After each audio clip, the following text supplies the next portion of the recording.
नमस्कार, सौभाग्य एस्ट्रोलॉजी में आप सभी का स्वागत है।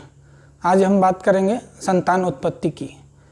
जो भी दंपत्ति संतान उत्पत्ति की समस्या से जूझते हैं उनके लिए ये सबसे बड़ा परेशानी का कारण बन जाता है।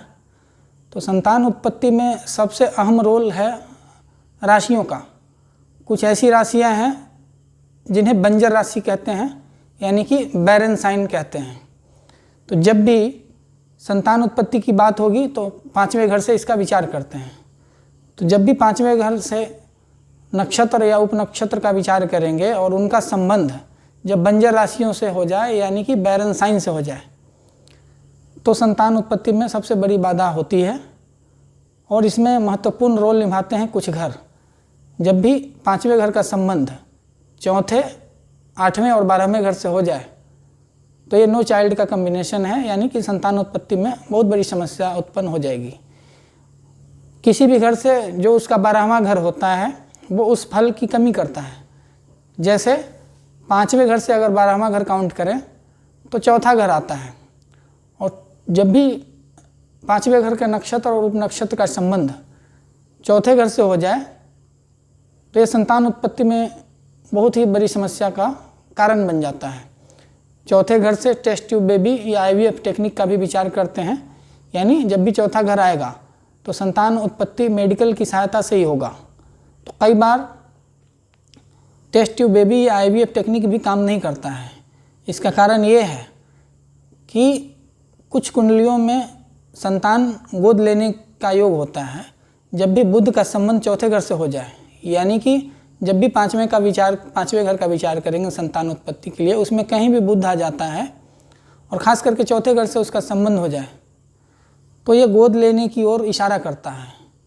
यानी कि कुंडली में जब गोद लेने का कम्बिनेशन तैयार हो जाए और नो चाइल्ड का कम्बिनेशन भी हो, वैसे में जब भी आप IVF टेक्निक या फिर टेस्ट ट्यूब बेबी या कोई भी मेडिकल सहायता प्राप्त करेंगे तो वो निष्फल हो जाता है। इसलिए ये ज़रूरी हो जाता है कि ऐसे केस में हम क्या करें।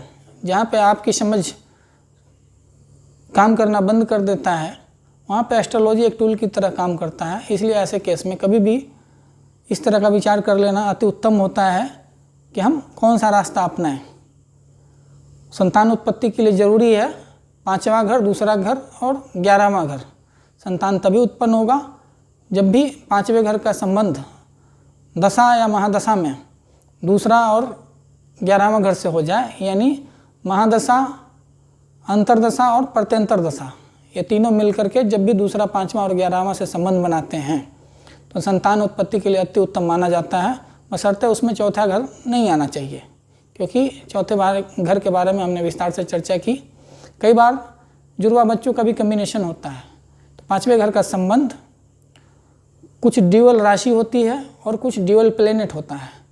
तो बुध, गुरु और केतु ये ड्यूअल प्लेनेट हैं, यानी जब भी पांचवें घर से संबंध बनाएंगे बुध, केतु और गुरु, तो ये ड्यूअल नेचर के प्लेनेट होते हैं, यानी जुड़वा बच्चों की ओर इशारा करते हैं। कुछ राशियां भी हैं जैसे तीसरी, छठी, 9वीं और 12वीं राशि, ये ऐसी राशियां हैं जो ड्यूअल नेचर की होती है। इसलिए जब भी पांचवें घर से इनका संबंध बनेगा तो जुड़वा बच्चों का भी विचार कर सकते हैं। तो आशा करता हूँ आपको ये वीडियो पसंद आया होगा। वीडियो को ध्यान से देखने और सुनने के लिए धन्यवाद। नमस्कार।